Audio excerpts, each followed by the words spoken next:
Hearing is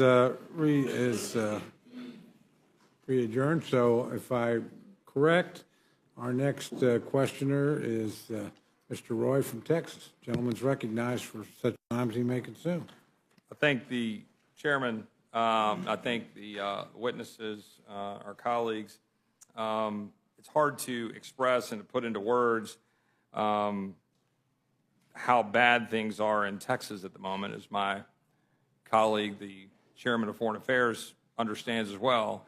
And, you know, all of us with eyes who are looking at what's actually occurring in Texas as we speak. The number of videos I'm getting sent to me from people down on the ground, the number of texts from people in Border Patrol and in DPS explaining how egregious the situation is, it's pretty extraordinary. I got a text just a little bit ago, says, quote, "Be advised of the language." These messages from local law enforcement. Quote, "As of last night, the radios went crazy for West and South Laredo. Waves of illegals, literally just group after group, bum rushing the border. The agents were spread thin as hell. Constables, Precinct 2, Webb County attorneys, and our only game warden are working with their asses off in Rio Bravo, El Cenizo, and South Laredo. Webb County has a stand-down order to not chase pursue, either on foot or in vehicle. Now you've got down here in my PCT, we're literally all doubled up because our units are breaking down every other day. Ranchers are calling every other hour, stating there are folks on their property, but we can't get there fast enough. I hate to say this, but we're getting our asses handed to us. I used to have patterns, trends, and knew the drop-off pickup areas, but now it's effing free-for-all. Approximately 600 bodies at the Lavarius Gate, just half a mile east from Yarborough, happening right now in El Paso. Another guy, we are almost at Broken Arrow. We are holding over 27,000 in custody. Of that 27,000, a little over 5,000 are processed, waiting for their next phase in the process. Every sector is near 150% capacity. I keep getting, reached out from sheriffs, from people working in law enforcement, DPS. I just got this video where there's just streams of people streaming across the Rio Grande as we speak right now. That's from 5 minutes ago. This is what it's like in our states, in our communities, in the places that we represent. And the consequences here are pretty significant. And unfortunately, while my colleagues like to dismiss this as being somehow calloused and cold-hearted to people seeking asylum, the fact of the matter is the vast majority of the individuals coming are not fleeing from a legitimate fear of persecution, a credible fear of persecution of their political beliefs or religious beliefs, as the data bears out, but rather seeking a better way of life, which no one begrudges. Not one person begrudges the people that are fleeing to come here to find a better way of life.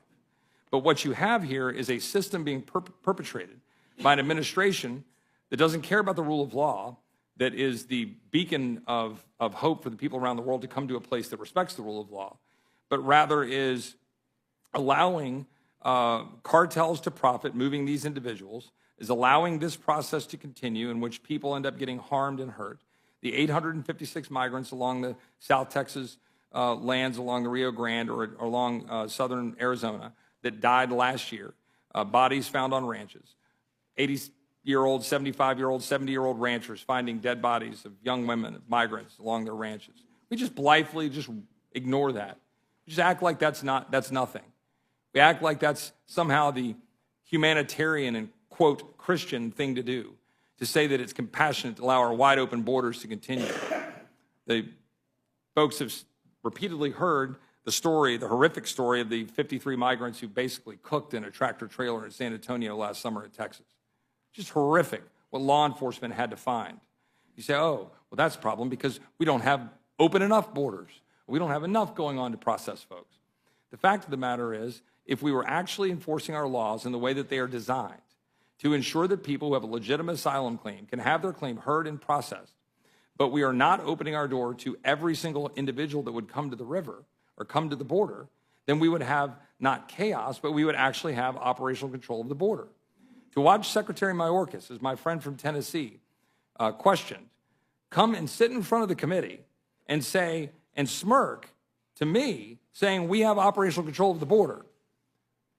saying that when he's staring at the statute that says that you must have operational control of the border, and look at me and say, we have operational control of the border, which is what he did a year ago.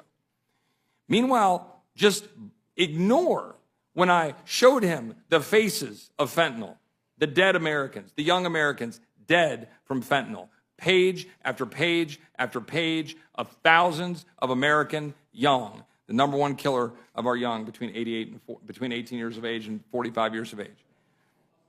I met with 3 fentanyl moms last Thursday morning at a restaurant in Austin. Talked to them. And one of their sons, never done drugs to the best of her knowledge. It took a Valium. It was laced with fentanyl. Gone. 8 kids in the school district in which I live, in Hayes ISD in Texas, dead since last August from fentanyl poisonings. Over a dozen or more that have been saved from Narcan but through the use of Narcan. This is the state of things in Texas. And we're causing it. We're driving it. People talk about the root cause of this. We're the root cause of it. We're the ones putting a big neon sign on the Rio Grande that says, come on up, pay your thousands of dollars to the cartels, come on up, get abused, send your children to ride on the top of train cars, send your children into the hands of the cartels, allow them to get sold into the sex trafficking trade, allow them to get put in stash houses in Houston, Texas, in San Antonio, Texas, in Laredo, Texas, McAllen, Texas, to get raped, abused, tortured, spend thousands of dollars. We allow that to continue. Get sold into the slave labor trade throughout the country. And then we have this defense on the 85,000 children that were, oh, we can't find them. Oh, no, that's not true. They were found, but it was just we didn't contact them on first try. But then you go look into it a little further. It's like, well, they did find some later, but they still haven't contacted all of them. Not one of us would treat our own child that way. Not one. Like, oh, I wonder where that child is. I tried to call, didn't get a hold of him. Well, gosh, I hope they're with the parent or the uncle or oh, is it the uncle? Is it the real uncle? Is it not the uncle? But we don't care about all that because it is far easier to say we're compassionate. Oh, look at us. We're Christian and compassionate with open borders. And it's ridiculous. The rhetoric surrounding this bill which attempts to do nothing more than solidify our existing laws put in place predominantly, if not entirely, on a bipartisan basis, yet being routinely ignored by this administration, routinely flouted and abused by this administration. I've heard discussion of parole, the use of parole. I wonder if my friend from California, Mr. McClintock, could talk just a little bit about the extent to which parole is supposed to be on a case-by-case basis and not categorically used in direct violation of our laws, regardless of whether it is for a good purpose or not. Would the gentleman agree that that is not what parole laws are supposed to be for? Parole is an individual exception from the enforcement of a law. A categorical parole is amending that law. Under our Constitution, the law does not live in the president's mouth. It must be changed by the representatives of the people through the constitutional process. This president has taken upon himself to change the laws at whim by declaring a categorical parole. There is no such thing. Does the gentleman from California agree with me that the intent behind the legislation that came through the judiciary portion of this bill and the letter of what came through the Judiciary Committee is designed to ensure that our current laws are enforced and that we are making sure that we are fixing some of the problems in our current interpretation and application of the law to protect individuals, to protect children from abuses in terms of unaccompanied children currently being abused because of the TVPRA application with respect to unaccompanied children, because we've got a situation with respect to the Flores court opinion that has then been turned into policy that has caused essentially a separation problem or a sort of catch-22 on how we deal with families.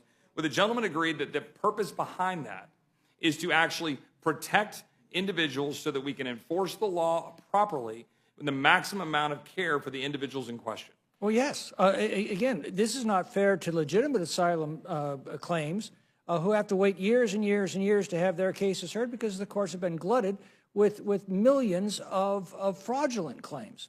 We do no service to our entire Our entire nation is built upon the concept of legal immigration. The fact that when people come to our country, they come with a sincere desire to become Americans, to raise their children as Americans, to acquire a common language, a common culture. They obey all of our laws. They wait patiently in line. They do everything our country asks of them to do, while millions now of illegal aliens are cutting in line in front of them. This bill is designed to restore the legal immigration process, to assure the rights of every person coming to this country, and to assure the rights of the people of the United States to have a country. The gentleman from California agreed with me that by doing what we are doing in this legislation, we would in fact curb releases into the United States, which is the main magnet and draw for the Well, that's flood the whole currently reason. occurring. The whole reason to make a fraudulent asylum claim is you get automatic entry into the country. You get lots of free stuff. You get a ticket anywhere you want to go in the country. You get indefinite residency permission, indefinite work authorization. And you know that years down the line, when your case is finally heard and is rejected, you're not going to be deported. So there's every incentive to make a fraudulent claim. This bill removes those incentives and will make it much harder for this or any future president to abuse the laws as they have. And is the purpose not also to make sure that families stay together and are united through the duration of the processing of their asylum claim rather than separated? Yes, exactly right. This fixes the Flores decision, and it requires people coming together as families to remain together as families. And if they want to file an asylum claim, then the question is detain, as the current law requires, or return to Mexico or a safe third country to await adjudication of their claim together. It is similarly protect unaccompanied children with respect to the current policy that resulted from the application of TVPRA and so forth, so that it is now ensuring that they get sent home safely rather than drawing a magnet for children to be put on the top of train cars or sent solo, which, by the way, is the ultimate family division, i.e. child separation policy. As I said earlier, the Border Patrol agents are unanimous in this opinion that if you want to stop the trafficking of children, you need to send them safely home. That will dry up the cartel's business and will end this ongoing tragedy. I heard earlier from earlier testimony that, quote, Title 42 is cruel and restrictive policy. I think it was a gentleman from Texas, my colleague from San Antonio, that Title 42 is, quote, cruel and restrictive policy. First of all, is the gentleman aware that Title 42 is set to expire the day after tomorrow? Yes, thanks to this administration. And when Title 42 expires, does the gentleman agree that essentially a third to half of the flood that has been coming across the border to date has been dealt with or turned away through Title 42? Yeah, I have no way to forecast the future, but it is quite clear that what is unfolding this week with the collapse of Title 42 is the collapse of what has remained of our southern border, and I think we're going to see that in very graphic terms.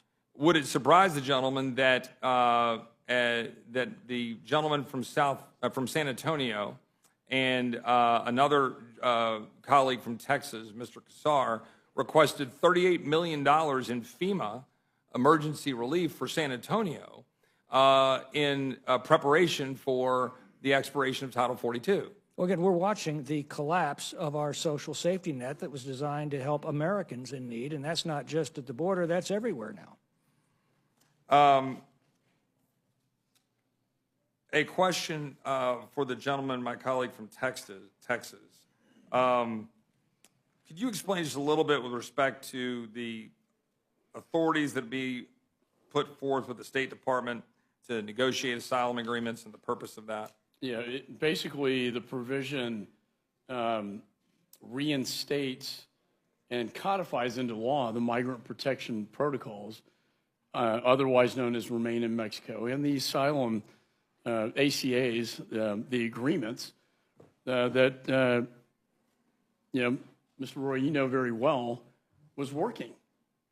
And on day one, President Biden rescinded these policies, and every Border Patrol agent I talk to, they tell me about the direct cause and effect between that rescission and what we're seeing on the border today. And there's no question that The political asylum is the magnet, it's the draw. The cartels know our laws, and when they saw this change, it didn't take them very long to exploit it for millions of dollars and exploiting the children all along the way. Now, as a former federal prosecutor, a former head of criminal division at the Office of the Attorney General in Texas, as the former head of the Homeland Security Committee, as the current head of the Foreign Affairs Committee, do these numbers sound correct to you? And if you have anything to add, please do. That kidnappings, that as many as 20,000 migrants en route to the southern border are kidnapped each year. Criminals and gangs profiting off these migrants by demanding ransoms for their return. Does that sound correct to you? It sounds correct, but you don't know what you don't know. It could be a lot more. Abuse of women and girls, that between 60 and 80%, according to certain sources that document this thing, humanitarian organizations of Central American women and girls traveling to the U.S. and Mexico border are sexually assaulted on their way to the United States. I've heard numbers that run the gamut, but would you agree that, not knowing exactly what the percentage is, a non-insignificant number of these girls are abused on their journey, just the journey part? Let's forget what happens when they get to the United States, but the journey part of getting to the United States. Does the gentleman agree? No, yeah, I completely agree. Does the gentleman agree that cartels profit to an extraordinary amount, that at least one conservative estimate said they gain over $14 million daily from the illicit enterprises related to human smuggling and moving human beings for profit across our southern border? That's correct. Would it surprise the gentleman that in Kinney County, Texas, on Friday, Kinney County deputies found dozens of dehydrated migrants in an overheated train car in 100-degree weather? Unfortunately, that happens way too often. As you cited, the San Antonio case, 40 people in a tractor trailer, 18-wheeler, smothered to death. Would the gentleman agree that DHS has arrested more than 4,000 people for crimes related to the exploitation of children in fiscal year 2022, which was an 18% jump from FY 2021, and that they report that the policies at the border have had a significant impact on that? No, that is correct. Or that an estimated 60% of Latin American children who are set to cross the border alone or with human smugglers have been caught by the cartels and are being abused in child pornography or for drug trafficking? That is correct. Or that between fiscal year 2020 and fiscal year 2022, there was 400% jump in unaccompanied alien children encounters, again, between FY 2020, the first year, or the year just prior to the Biden administration, when President Trump was in power, and then FY 22, the full fiscal year under Biden, there was a 400% jump in unaccompanied alien children encounters. Can the gentleman, does he agree with that? I do, and it's all a product of the rescission of the Remain in Mexico policy. I wonder that some of those touch on Homeland Security jurisdiction. I wonder if my friend from Tennessee has anything to add about those numbers and what he understands about the state of affairs along the border and what it means for migrants being abused, being profited from by cartels, little girls getting sold in the sex trafficking trade, people getting put into the slave labor trade, and how in any way, any human being in Congress or out could describe that as compassionate. So the numbers that I've heard on the cartel profiting, 15 billion from the human trafficking, and it's anywhere from 13 to 16 billion on the drugs. So we're essentially, with this open door policy, this strategy that actually Merrick Garland was very honest and admitted was the cartel strategy in response to the open border, is profiting some of the most horrible, evil people in the world to the tune of, 30 to 35 billion dollars a year. And that's why we're seeing, interestingly enough, encrypted radios for the scouts that they're using to send the coyotes to the Customs and Border Patrol agents and then routing the drug cartel folks around the other side of the hill. They've got military-grade binos. They've got military-grade encrypted radios because they're making so much money. In terms of the testimony I've already given in reference to the children, whatever number it is, it's not insignificant. The study I like to quote is Doctors Without Borders. Maybe it's because I happen to be a doctor, but I also know that they're a pretty liberal organization. And so it's not like it's some, you can't accuse them of being on our side on this issue. And the statistics, they say it's 35% roughly women and children who are raped making the trek across, from South America to the United States. What is shocking to me is that Secretary Mayorkas chose not to do background checks on sponsors for these unaccompanied children. I mean, that is just unconscionable. It is unacceptable. It is horrific. And it should, I got lots of reasons to be frustrated with Secretary Mayorkas, but that one is way up there. And then you see the articles in the New York Times again, and I prefer to quote them on this issue because, again, they're not supportive of my cause or my purpose here. But they're clearly pointing out where these children are being used as slaves. I mean, they're being used as slaves. It's horrific, and it's happening in America. Some of the stories we heard, just to give you an anecdote, oftentimes when the coyote takes the person into the United States and puts them in a stash house, they think they're done. But that's when they get the final bill. Oh, by the way, that's not all you owe. You're now going to take these drugs to Jacksonville or somewhere else. And it becomes a criminal network inside the United States because these individuals were brought here. And these are oftentimes susceptible people, and they take their children from them. We heard an anecdotal story where their child was withheld, and the mother was told to go and execute several crimes on behalf of the cartels inside the United States. And this is just the surrendering of our border, whether well-intentioned or not, has resulted in what Merrick Garland has described as the strategy of the cartels, and they are using it to harm Americans and harm migrants. And it is a tragedy that has been perpetrated by those policies that were removed. And it is, again, it's unconscionable. I don't know if the gentleman from California, there were some statements made by the ranking member of this committee a little bit earlier saying that this legislation would, quote, demonize asylum seekers looking to enter a country legally. That they are all leaving and traveling thousands of miles because of fear of persecution. They are looking to legally claim asylum.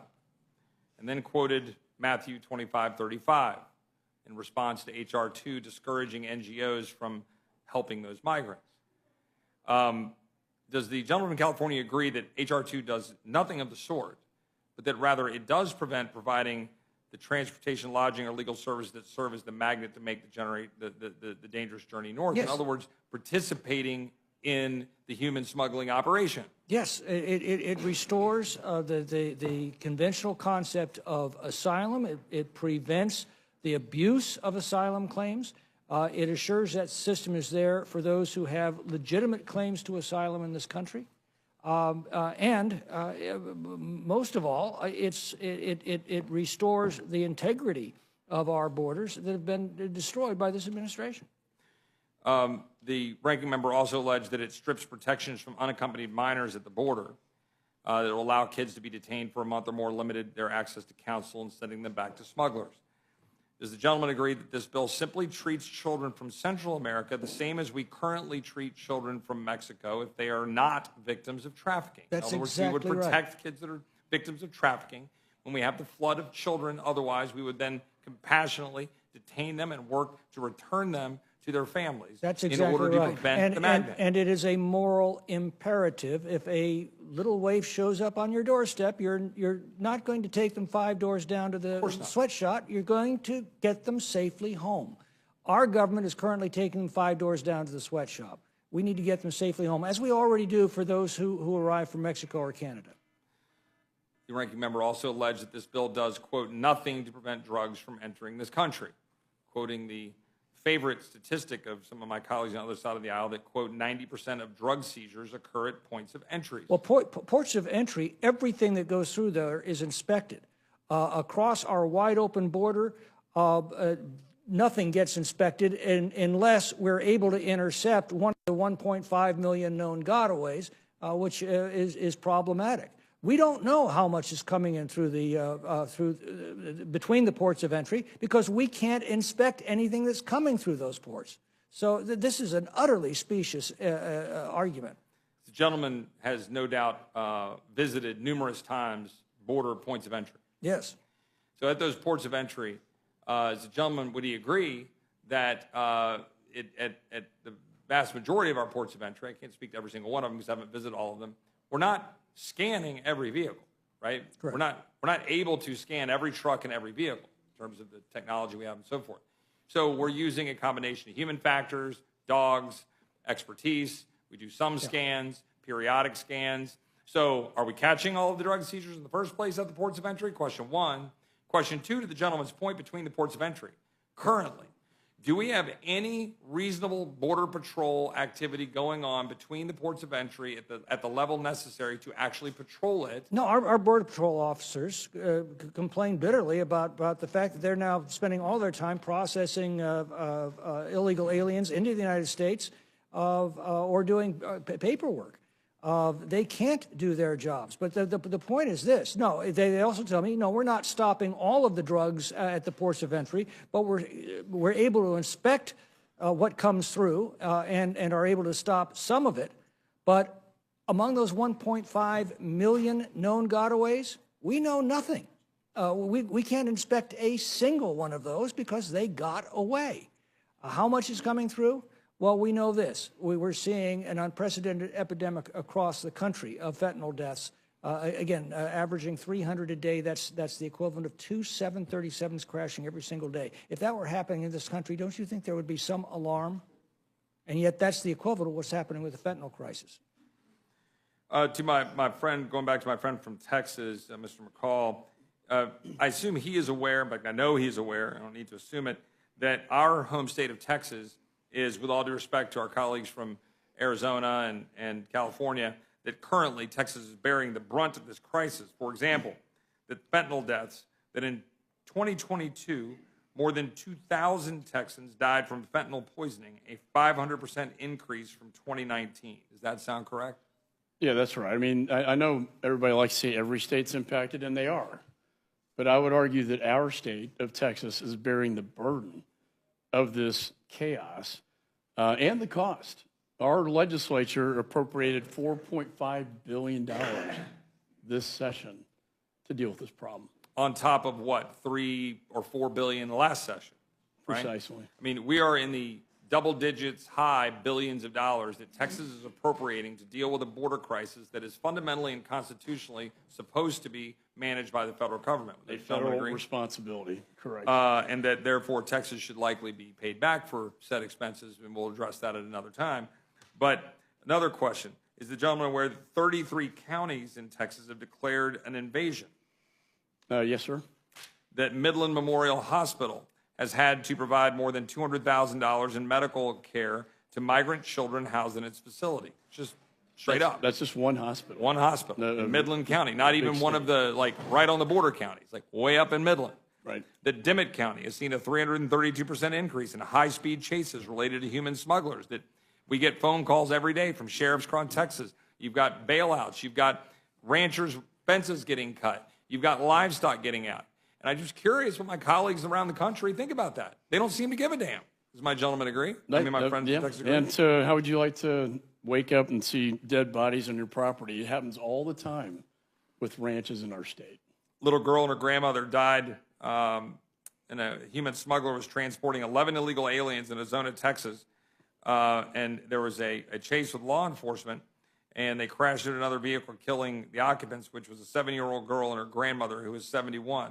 Does this kind of thing happen with regularity in Texas? It happens all the time.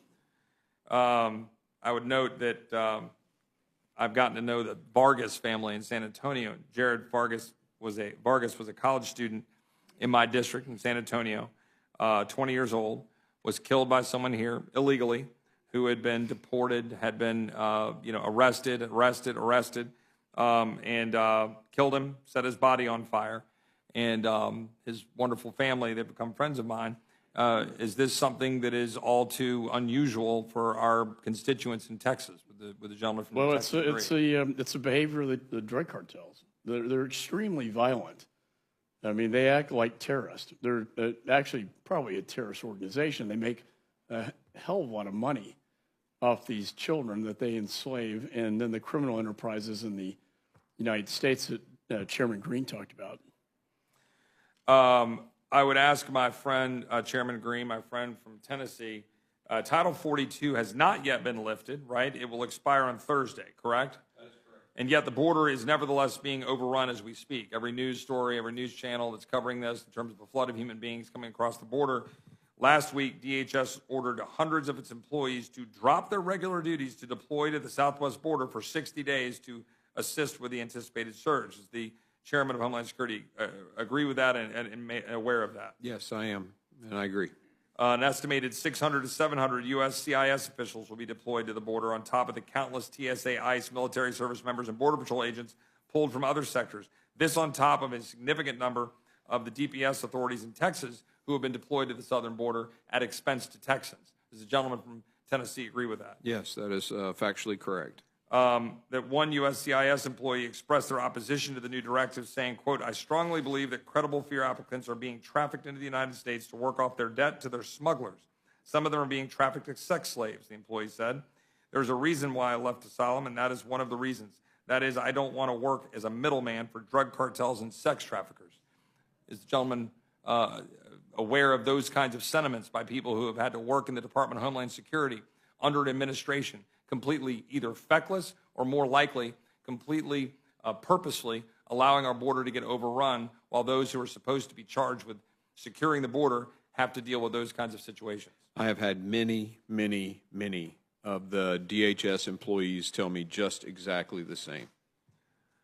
Does the gentleman agree that the border is, as I described earlier from the quotes from people on the border, on the brink, that more than 54,000 apprehensions, nearly 19,000 gotaways, 138 pounds of fentanyl, 7 gang members and 6 sex offenders and 16 firearms in just 1 week, and 2 agents assaulted?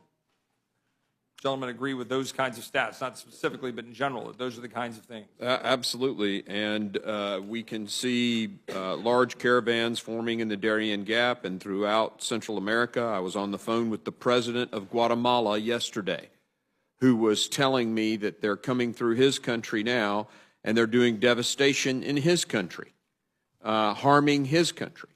So, yeah, I mean, it's happening, and it's getting and going to get much worse.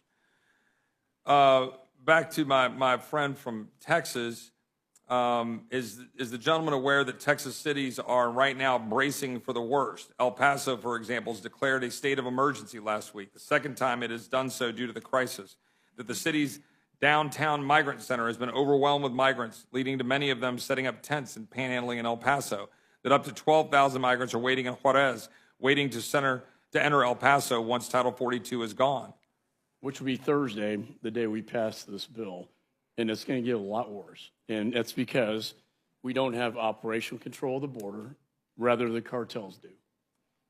The gentleman also aware that Laredo is facing similar situations, announcing a state of emergency over the weekend over incoming migrant surge that is expected once Title 42 is scrapped. Yes. That Brownsville issued a state of emergency as 15,000 Venezuelan migrants crossed into the border city in a single week. Yes. Just this week, a report noted San Antonio's migrant center is expected to see a surge of migrants once Title 42 is lifted, when it's already currently at maximum capacity. Despite the health code still in place, the San Antonio Migrant Resource Center does not have enough food and water to provide to migrants, leading to some panhandling on the street and folks coming out of the center. Thousands of more migrants are expected to pass through San Antonio on May 11th. When asked about the end of the Title 42 and what it means for the San Antonio's Migrant Center, Antonio Fernandez, Executive Director of Catholic Charities, said, "I think it's going to be a disaster." Does that comport with my friend from Texas about what's happening to not just the state of Texas, but the migrants in the false name of compassion by my colleagues on the other side of the aisle? There will be a wave of migrants once Title 42 is rescinded, just like when Remain in Mexico was. And our state cannot absorb this anymore. And that's why Mr. Cuellar supports, the provisions in my bill. It's actually why one of the on the Democrat side actually voted to make Remain in Mexico, to authorize it, and to codify it. Is my friend from Tennessee aware that morale at DHS is extraordinarily low, that many are expected to leave, that Border Patrol is having trouble recruiting, that there have been suicide problems, that they were already stressed more during COVID, now stressed with the massive surge, that as an IG reported, found 24% of CBP respondents said they plan to leave their jobs next year due to the added responsibilities of securing the border. That suicides, 14 Border Patrol agents committed suicide in 2022, the highest figure recorded in 13 years. Does the gentleman who's chairman of Homeland Security agree with that or are aware of that? Actually, the number of suicides is higher than that now. And if you want to put it into comparison, they have a force of about 17,000 with 17 suicides in the last 12 months. And you can compare that to the New York Police Department, 35,000, 3 suicides. So I could go on this issue because people know about it and know how I feel about it. I mean, the fact of the matter is this legislation, and I'll just close with my friend from California as I started, this legislation is designed very specifically to ensure that existing law is enforced for both the betterment of Americans to protect them as a sovereign nation, but also for the migrants who are currently being abused through a system that is allowing cartels to profit off of moving those human beings across the border through dangerous territory, allowing both Americans to die and migrants to die. That they are specifically put together as a package to ensure the safety of individuals, allow asylum claims to proceed, but to ensure that we minimize the flow, by virtue of focusing on people who have legitimate, credible fear, claims to asylum, and a process by which they can do that, but by minimizing that flood through enforcement of the law as it is supposed to be carried out and has been on a bipartisan basis historically, but is being blatantly ignored by this administration. If the gentleman would like to. Yes, and I think it restores the concept of legal immigration upon which this country was founded. If we're going to tolerate illegal immigration, there's no point to legal immigration, and our nation of immigrants loses its foundation, and that's at stake in this discussion. Mr. Chairman, I'll just close with this. Our state is under siege. It just is. People are hurting. People are dying. Migrants are dying. Ranchers are getting overrun. Schools, children. It's extraordinary that we can't come to some rational understanding and agreement that we have a duty as a country, as a free country, a powerful country, to establish a just system under the rule of law, and that is better for us, the world, and migrants who seek to come here. It's extraordinary that we can't do that as a country. We used to do that. We used to be able to sit down and agree to basic truths, basic fundamental truths, that it is better for the world when we enforce the rule of law, and it is better for human beings when we do it in a compassionate way, but still according to the rule of law. I hope that some of our colleagues on the other side of the aisle will take a step back and look at what's happening and ask themselves if this is the way that we should do things. And it's just clearly not. It's clearly wrong. I cannot possibly put into words what we see in Texas every single day and what pain is being caused for human beings as a result of an administration that is putting politics and crass political fortune in front of our duty to actually do our job as citizens in this country to secure the border. I yield back. Thank the gentleman.